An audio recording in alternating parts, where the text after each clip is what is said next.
Fans బాగా పెరిగిపోయారు. బాగా అంటే ఫ్యాన్స్ అని చెప్పను కానీ ఎక్కువ అభిమానం స్టార్ట్ అయింది. అంటే more reach all over world మొత్తం రిలీజ్ అయింది. అంటే చూసారు ఎక్కువ ఆ సిరీస్, సూర్య వెబ్ సిరీస్ అనమాట. సో దానివల్ల అంటే మేజర్ రీచ్ నాకు బాగా వెళ్ళింది అనమాట ఆ సిరీస్ వల్ల. సో ఈ అబ్బాయి పలానా వాడు ఒకడు ఉన్నాడు, అంటే కామెడీ బాగా చేస్తాడని చెప్పి చాలా మందికి తెలిసింది ఆ సిరీస్తో. ఇంతకుముందు కూడా మనం చేసాం, మన ఐ డ్రీమ్లో ఉన్నప్పుడు కూడా నేను చేశాను. ఇక్కడ వర్క్ చేశాను, ఇక్కడ 2 years వర్క్ చేశాను, తెలిసింది అందరికి తెలిసిన విషయం అది. ఐ డ్రీమ్లో 2 years వర్క్ చేశాను నేను. ఇక్కడ వీడియోస్ ఏంటంటే నేను బాగా పాలిష్ అయ్యాను. నేను స్క్రీన్కి అబ్బాయి కొత్త ఏం కాదు, బాగా చేస్తున్నాడు, అలవాటు స్క్రీన్కి బాగా అలవాటు పడ్డాను. ఇక్కడ నేను దాదాపు నేను అమర్ కలిసి 100 నుంచి 200 వీడియోల వరకు చేసాం మేము. పైనే చేసాం యాక్చువల్లీ మేము. అంటే బాగా పాలిష్ అయ్యాను అనమాట. ఏదన్నా ఒక మెటీరియల్ ఉందంటే దాన్ని పాలిష్ చేస్తేనే నీట్గా కనబడుతుంది అది. నాది అమ్మది ఏంటంటే ఇలా చేసుకుంటూ పోయి మా యాక్టింగ్ అంతా ఇక్కడ బాగా ఇంప్రూవ్ చేసుకున్నాం మేము. అంటే రకరకాల ప్రయోగాలు చేసాం, రకరకాల యాక్టింగ్లు చేసాం, రకరకాల గెటప్లు వేసాం. మా ఇష్టం అనమాట. అంటే మాకు ఏ రోజు రెస్ట్రిక్షన్ అయితే ఇక్కడ రాలే మాకు. హైదరాబాద్ ఉన్నప్పుడు భాస్కర్ ఎప్పుడు మాకు ఏది పడితే చేయమనేవారు. ఇప్పుడు ఆయనకి ఏంటంటే వ్యూస్ కౌంట్ ఉండేవి కాదు. అంటే వ్యూస్ రావాలని చెప్పి లేదు, అంటే మన వాళ్ళు చక్కగా వర్క్ చేసుకుంటున్నారు మన దగ్గర పిల్లలు. ఇది ఒకటి చూసి ఎంకరేజ్ చేశారు సార్, బాగా ఎంకరేజ్ చేశారు. ఆ 2 years ఏంటంటే కెరీర్కి ఇంకా ముందు వెళ్ళే కొద్దీ హెల్ప్ అయింది బాగా. చాలా మంది చూసారు వీడియోలు, సినిమా పీపుల్ కానీ క్రౌడ్ కానీ.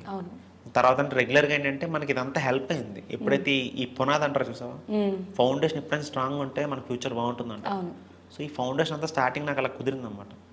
సూర్యాలో ఏంటంటే ఇవన్నీ నాకు హెల్ప్ అయింది. నాకు అంటే మేబీ ఈ పాలిష్ హెల్ప్ అయి ఉండొచ్చు, ప్రాక్టీస్ హెల్ప్ అయి ఉండొచ్చు. స్క్రీన్కి ఏంటంటే ప్రెజెన్స్ ఎక్కువైంది అన్నమాట బాగా. స్క్రీన్లో ఒక మనిషి కనపడ్డాడంటే ఆ అబ్బాయి కొత్త కనిపించకుండా అబ్బాయి ఏదో ఒక యాక్టివిటీ చేయడం, అంటే నీట్గా కనిపించడం అబ్బాయి, ఇవన్నీ ఎవ్రీథింగ్ ఏంటంటే కౌంట్ అయినాయి. సో ఆ క్యారెక్టర్ పడడం కూడా నాకు బాగా పడింది, స్వామి అనే క్యారెక్టర్ అన్నమాట. సో ఆల్ ఓవర్ వరల్డ్ ఇప్పటికీ చాలా మందికి నా పేరు తెలియదు. నా పేరు రవి, శివ, తేజ అనే విషయం ఎవరికి తెలియదు, ఓన్లీ స్వామి అని తెలుసు. సో అంత రిజిస్టర్ అయిందన్నమాట ఆ క్యారెక్టర్. So everything counts. నా ఫ్రెండ్స్ అడుగుతూ ఉంటారు, యాక్చువల్గా మన ఫొటోస్ కొన్ని ఫేస్బుక్లో అలా షేర్ చేసాం కదా, మీ ఫ్రెండ్ రవి ఉన్నారు కదా, తను సిరీస్ మాకు చాలా ఇష్టము, తనను ఒకసారి పరిచయం చేయొచ్చు కదా, చాలా ఇదిగా అనిపిస్తాడు, తనకు పెళ్ళైపోయిందా, నీకు మామూలుగా ఫ్యాన్స్ లేరు. యాక్చువల్గా ఇప్పుడు సీరియల్స్ కానీ సిరీస్ కానీ చేసే వాళ్ళకి అంత ఫేమ్ ఉండదు, కమీడియన్కి కానీ ఒక ఫ్రెండ్ రోల్కి కానీ ఉండదు. మూవీస్ అనుకో ఇప్పుడు బ్రహ్మానందం గారు ఉన్నారు, ఆయన కామెడీ అంటే నెక్స్ట్ లెవెల్ అనే ఇది ఉంటుంది. సో సిరీస్లో కానీ స్మాల్ స్క్రీన్ ఇండస్ట్రీలో నాకు నువ్వు సెకండ్ బ్రహ్మానందం గారిలా అనిపిస్తావు.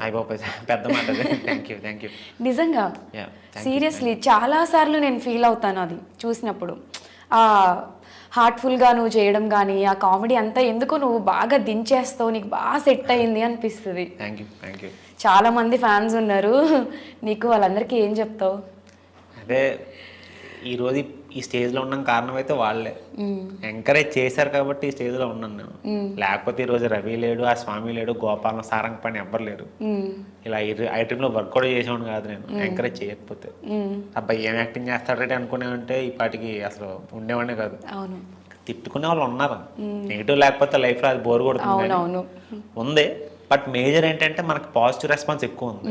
ఈ అబ్బాయి కామెడీ బాగా చేస్తాడు అంటే మా ఇంట్లో కుర్రాడు, మా ఇంట్లో అబ్బాయి అనుకునే ఫ్యామిలీస్ ఎక్కువ నాకు బాగా వాళ్ళు బాగా రెస్పాన్స్ అవ్వడం నాకు బాగా నచ్చింది అన్నమాట. నాకు అంటే బాగా తీసుకున్నారు నన్ను. క్రెడిట్ అంతా వాళ్ళదే, నేను నా సొంత క్రెడిట్ కూడా నేను తీసుకోను. వర్క్ చేశాను, నేను టాలెంట్ ఉందని ఒప్పుకుంటాను, నన్ను నేను తక్కువ చేసుకోను. బట్ స్టిల్ ఎంకరేజ్ చేశారు కాబట్టి స్టేజ్లో ఉన్నాను. సో అందరికీ thank you so much. Exactly, audience అందరూ కూడా నేను అడాప్ట్ చేసుకున్నారు మా అబ్బాయి అన్నట్టుగా. అసలు నువ్వు చేసేది కూడా అసలు బయట అబ్బాయి ఎవరో యాక్టింగ్ చేస్తున్నారు చూడాలి అనే ఇది కాకుండా, అరే మన ఫ్యామిలీలో మన ఇంట్లో ఒక అబ్బాయి యాక్టింగ్ చేస్తే న్యాచురల్గా ఎలా ఉంటుందో అలాంటి పర్ఫార్మెన్స్ అయితే ఇచ్చేసావు. ఇన్ని ఇయర్స్ నుంచి కష్టపడ్డావు, నీ స్టార్టింగ్ జర్నీ నుంచి నాకు తెలుసు ఎంత కష్టపడి ఎంత స్ట్రగుల్ ఫేస్ చేసి మనం ఈరోజు ఈ స్టేజ్లో ఉన్నాము. బట్ ఆ కష్టంకి ఇవాళ ఒక గుర్తింపు వచ్చింది అని నేను హ్యాపీగా ఫీల్ అవుతాను నీ విషయంలో, అమర్ విషయంలో కదా. చాలా స్ట్రగుల్స్ ఫేస్ చేసి చాలా కష్టపడ్డాను నేను, అమర్ కూడా. అది మళ్ళీ ఇద్దరం కలిసినప్పుడు చెప్తాం ఏమేమి పడ్డాం అప్పుడు ఆ టైంలో. అంటే బాగా స్ట్రగుల్స్ అయ్యాం, ఒప్పుకుంటాను నేను. అంత మా స్టార్టింగ్ జర్నీ ఏమే పెద్ద పోలపాన్పేం కాదు, మోస్ట్లీ ముళ్ళే ఎక్కువ ఉన్నాయి మాకు. అబ్బాయి ఏ రోజు డెవలప్ అవుతారో అనుకున్న రోజు లేదు మేము. సో ఇద్దరికి ఏంటంటే ఒక దారి దొరికింది, అమర్కి అమర్ వేలో ఒక పాత దొరికింది, నాకు నేను ఫాలో అయ్యే పాతలో ఒక దారి దొరికింది. సో ఇద్దరం హ్యాపీ యాక్చువల్లీ, వాడు హ్యాపీ నేను హ్యాపీ, ఇద్దరం హ్యాపీ. నేను చూసినప్పుడల్లా మిమ్మల్ని స్క్రీన్ పైన అదే అనుకుంటాను, అరే ఇంత కష్టపడ్డారు మన ఫ్రెండ్స్, వాడు సెట్ అయిపోయాడు, నువ్వు కూడా ఇండస్ట్రీలో అసలు రవి అంటే ఒక మార్క్ పడిపోయింది మంచి కమిడియన్ గా, చాలా హ్యాపీగా ఉంది అసలు అనిపిస్తుంది. వీళ్ళు కూడా సక్సెస్ అయిపోయారు. అసలు మన ముగ్గురు ఒక ఇంటర్వ్యూ తీసుకుంటే అసలు మన స్ట్రగుల్స్, మన జర్నీ అసలు చెప్పుకోవడానికి ఎన్ని ఉంటాయి అసలు. వాడు ఆల్రెడీ మొన్న చెప్పేశాడు అసలు చాలా కంటెంట్ ఉంటది, అసలు నీకే చాలా తెలుసు కదా అంటే, నాకు తెలుసు ఆడియన్స్ తెలియదు కదరా అంటే, అవును అవన్నీ కూర్చుని మనందరం ఒక ఇంటర్వ్యూ చేద్దాము డెఫినెట్గా అనేసి అని అన్నాడు. లైక్ ఒక ఫుడ్ తినడానికి కూడా కొంచెం ఆలోచించి, బయటికి వెళ్ళడానికి కూడా ఆలోచించి, అసలు అన్నీ ఒక స్టెప్ వేయాలి అంటే అసలు ఎంతో జాగ్రత్తగా ఆలోచించి వేసేవాళ్ళం. అలాంటి స్టేజ్ నుంచి వాళ్ళు అసలు ఇక్కడ నాకైతే చాలా, అసలు నేను నిన్ను ఇంటర్వ్యూ చేయడం అనేది నాకు ఇంకా హ్యాపీగా ఉంది. Thank you. నాకే చాలా హ్యాపీగా ఉంది. ఇక్కడ మనం వర్క్ చేసాం, మేము ప్రతి ఒక్క పార్ట్ తెలుసు ఇక్కడ నాకు. ఓకే, మన ఐడ్రీమ్ ఈ 1 కానీ 2 కానీ 3 కానీ ఎవ్రీథింగ్ నాకు ప్రతి అడుగడుగు మేము ఇక్కడ కష్టపడ్డాం, చక్కగా తిరిగాం, హ్యాపీగా ఎంజాయ్ చేసాం, వర్క్ చేసుకున్నాం. What not everything. ఇక్కడ చేయని పని అంటూ లేదు, మేము అన్ని పనులు చేసాం. సో ఈ రోజు మళ్ళీ ఇక్కడ పని చేసిన చోటకి ఇంటర్వ్యూకి రావడం నిజంగా నెక్స్ట్ లెవెల్ థింగ్ అంటే వెరీ హ్యాపీ. అసలు హ్యాపీగా ఫీల్ అవుతున్నా. వాసు గారు ఇంకా నెక్స్ట్ లెవెల్ అంతే. సార్ టాలెంట్ ఎప్పుడన్నా కూడా ఎంకరేజ్ చేసేవారు సార్. అవును, సార్ ఆయన ముందుంటారు ఆ విషయంలో. అవును, is a very nice person. Management మొత్తం కూడా ఇక్కడ చాలా ఫ్రెండ్లీగా, అసలు ప్రెషర్ లేకుండా చాలా కూల్గా. నేను రీసెంట్ గానే జాయిన్ అయ్యాను, నాకైతే ఇక్కడ చాలా బాగా నచ్చింది. ఇన్ని డేస్ ఎందుకు మిస్ చేసుకున్నాను అనే ఫీలింగ్ వచ్చింది నాకు రియల్లీ అసలు. సో ఇక్కడ వర్క్ చేసి ఇక్కడ గెస్ట్గా కూర్చుని ఇంటర్వ్యూ ఇస్తున్నావు, ఇదే నీ సక్సెస్ అని కూడా చెప్పుకోవచ్చు.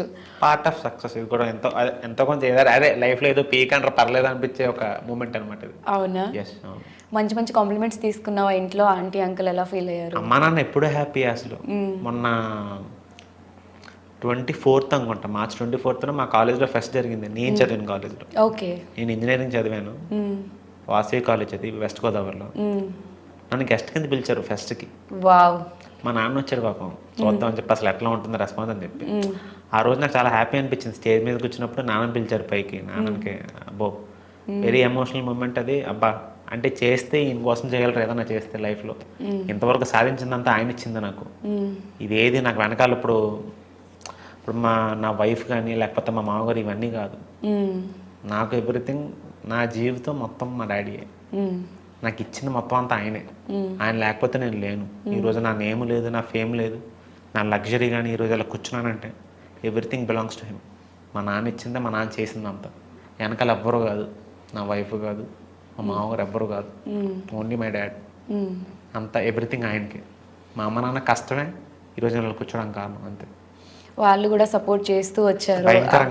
సో వాళ్ళు నీ మీద పెట్టుకున్న ట్రస్ట్కి నువ్వు ఇవాళ ప్రూవ్ చేసి చూపించావు. ఎందుకంటే వాళ్ళకి హ్యాపీ మూమెంట్ ఇంకేం ఉండదు నాకు తెలిసి కదా. అసలు అవును, ఇప్పటికీ ఫుల్ సపోర్ట్ చేస్తూ ఉంటారు. ఎప్పుడు స్టార్టింగ్ నుంచి సపోర్ట్ చేసేవారు. భయం ఉండేది వాళ్ళకి, అరే ఇండస్ట్రీలో మనకు ఎవరు తెలియదు కదా. అవును, పాపం ఏమైపోతావు పాపం, మళ్ళీ హెల్త్ పాడైతే మళ్ళీ నువ్వు టెన్షన్ పెట్టుకుంటే మళ్ళీ ఏమన్నా హెల్త్ పాడైపోద్దమ్మా ఇంతకు మనకి.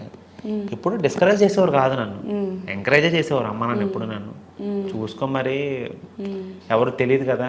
ఇప్పుడు అంటే మేము ఉన్నాము కొన్నాళ్ళు. మా నాన్న అంటే అన్ని ఆలోచిస్తాడు పాపం.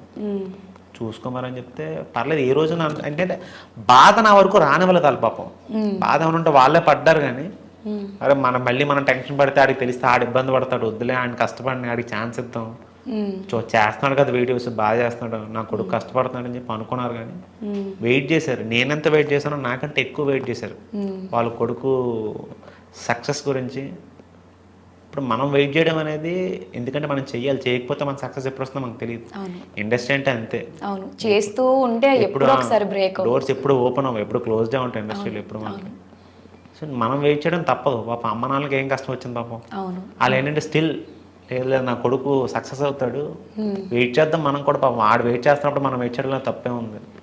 వాడికి ఎంకరేజ్ చేద్దాం చాలు. మనం అన్నయ్య టెన్షన్ పెట్టద్దు. ఎవ్రీథింగ్ అంటే ఒక సపోర్ట్ పరంగా కానీ ఫినాన్షియల్గా కూడా చెప్తున్నాను. డబ్బుల విషయం చెప్పకూడదు ఇక్కడ, బట్ స్టిల్ మనం డబ్బుల విషయంలో కూడా నన్ను సపోర్ట్ చేశాడు. నాకు ఏది వద్దొద్దు, నా కొడుకు ఎక్కడ కష్టపడకూడదు, వాడి ఇంట్లో ఎలా ఉన్నాడో హైదరాబాద్లో ఉండే కూడా అలాగే ఉండాలి. ఏ రోజు నన్ను తక్కువ చేయలేదు, నన్ను తక్కువగా ఉండవలేదు మా నాన్న. ఆడ ఇబ్బంది పడకూడదు. ఎప్పటికప్పుడు ఏమైనా డబ్బులు కావాలంటే అడిగితే వేసేవాడు మా నాన్న. ఏం ఆలోచించాడు కాదు. వద్దు ఆడ ఇబ్బంది పడకూడదు, ఆడ తిండి లేకుండా ఇబ్బంది పడకూడదు, 3 పూట్ల తిండి తినాలి, టెన్షన్ పడకుండా పని చేసుకోవాలి. ఇది ఒక్కటే ఆలోచించాడు మా నాన్న. మా నాన్న కోసం చాలా కష్టపడ్డాడు మా నాన్న బాబు. నువ్వు కూడా ఎంత స్ట్రగుల్ ఫేస్ చేసినా ఇంట్లో ఆల్ గుడ్ హ్యాపీ అన్నట్టుగానే చెప్పావు తప్ప ఇక్కడ నీ స్ట్రగుల్ ఎప్పుడు వాళ్ళకి చెప్పలేదు. ఏమున్నా మనం డిస్కస్ చేసుకునే వాళ్ళం తప్ప అంతే. అవును. ఎప్పుడు ఇంట్లో చెప్పి వాళ్ళని బాధ పెట్టడం. ఆల్రెడీ అలా టెన్షన్ పడుతున్నారు, మనకి కొంచెం టెన్షన్ యాడ్ చేస్తే అదో మళ్ళీ ప్రాబ్లం. వద్దు అన్న అసలు ఇండస్ట్రీలో ఎవరూ లేకుండా ఫస్ట్ వచ్చింది మనమే. సో వీళ్ళు ఎలా సెట్ అవుతారా ఏంటి అనే థాట్లో వాళ్ళ ఆ టెన్షన్లో వాళ్ళు ఉన్నప్పుడు మళ్ళీ ఇవన్నీ చెప్పి వాళ్ళని బాధ పెట్టడం ఎందుకనే వేలో ఆలోచించేవాళ్ళం మనం అప్పుడు కదా. ఇండస్ట్రీలో నువ్వు బాగా స్ట్రగుల్ ఫేస్ చేసిన సిచ్యువేషన్ ఏదైనా ఉందా? అంటే మరీ అంత అదే ఇప్పుడు ఇది ఇంటర్వ్యూ జరుగుతుంది కదా అని చెప్పి ఈరోజు అంత మరీ కింద మీద పడి ఆ చేసిన రోజులే తెలియవు. కాకపోతే నేను బాధ అనిపించేది. సినిమాలు ఇప్పుడు సినిమాలు ఉంటాయి, ఇప్పుడు కొన్ని సినిమాల్లో సెలెక్ట్ అవుతాం మనం. నేను కూడా సెలెక్ట్ అయ్యి చాలా సినిమాలకి. అప్పటి వరకు ఓకే అంటారు, లాస్ట్ మినిట్లో ఏమవుద్దో తెలీదు. మొత్తం అంతా ఓకే అనుకుంటారు, డేట్లు చెప్తారు, అడ్వాన్స్ ఒకళ్ళు ఇచ్చినా ఇస్తారు, ఇదంతా ఓకే అనుకుంటే లాస్ట్కి ఏమవుద్దో తెలీదు, మారిపోద్ది. సరే ఫోన్ చేసి ఇట్లా వేరే ఎవరికి షిఫ్ట్ అయిపోయింది అని చెప్తే రాజకీయాలు ఎక్కువైపోయినాయి బాగా, politics, too much of politics. అంటే నేను ఎవరిని తప్పు పట్టట్లేదు కానీ బాధ అనిపిస్తుంది. ఒక ఆర్టిస్ట్కి మాట ఇచ్చి ఇంకో ఆర్టిస్ట్కి అట్లా వెళ్ళిపోతారు. ఈ కొన్ని పెయిన్ఫుల్ సిచ్యువేషన్ స్టార్టింగ్ నుంచి జరిగినాయి నాకు. సో దేవుడి దయ వల్ల ఈరోజు ఇప్పుడు కొంచెం అంత బాగుంది. కానీ ఒకవేళ బాగోకపోతే ఏంటి situation, talent proper talent waste అయిపోతుంది కదా. ఇప్పుడు ఒక మనిషికి టాలెంట్ ఉన్నప్పుడు వాడు సరిగ్గా ఇది నా టాలెంట్ సరిగ్గా అవ్వట్లేదు, బయటకు వెళ్ళట్లేదు అని చెప్పి వాడు బాధ అనిపించినప్పుడు, కొంతమంది ఏమైనా వీక్గా ఉంటే వాళ్ళు ఏదైనా చేసుకోవచ్చు వాళ్ళ లైఫ్లో. ఇప్పుడు డిప్రెస్ అయిపోయి ఏమైనా సూసైడ్ చేసుకుంటే వాళ్ళ పేరెంట్స్కి ఎన్ని కష్టాలు కదా. ఇవన్నీ వెనకాల ఎన్ని ఆలోచించరు, ఏం జరుగుతుంది ఆలోచించరు. నేను వెయిట్ చేసా, సర్లే ఇవన్నీ జరిగేవి కదా. చాలా మంది చెప్పారు ఇవన్నీ జరుగుతుంటాయని చెప్తే, మాటలు చెప్పడం చాలా ఈజీ. ఇవన్నీ జరుగుతుంటాయి, మనం లైట్ తీసుకోవాలి, మనం లైట్ తీసుకుని ముందుకు వెళ్ళిపోవాలి, చెప్పడం చాలా ఈజీ. ఏ మనిషి అయితే ఫేస్ చేస్తాడో వాడికి తెలుస్తుంది ఆ పెయిన్ ఏంటో. పక్కోటి చెప్తే అర్థం కాదు అది. స్టార్టింగ్ నుంచి ఫేస్ చేసా ఇబ్బందులు ఇవి. సెట్కి వెళ్తే కొంచెం చిరాగ్గా చూడడం వాళ్ళు, ప్రొడక్షన్ వాళ్ళు. ఇప్పుడు మారింది, సిచ్యువేషన్స్ అన్ని చాలా మారినాయి. కానీ అప్పట్లో చాలా ఇబ్బందులు పడ్డాం. ఇవన్నీ ఏంటంటే బాధ అనిపించేవి స్టార్టింగ్లో. అంటే దాన్ని క్యారీ చేస్తే మళ్ళీ అదో ప్రాబ్లం, మళ్ళీ మైండ్ అంతా డిస్టర్బ్ అవుతుంది. క్యారీ చేయలేదు, అప్పట్లో కొంచెం డిస్టర్బెన్స్ అనిపించేవి. అరే ఏంటి ఎట్లా వస్తున్నారో, లేదు మనం ఇంకా వెయిట్ చేద్దాం, మనకు టైం వస్తుంది. ప్రతి ఒక్క లైఫ్లో జరుగుతాయేమో. అంటే నాకు అట్లా జరిగినాయి.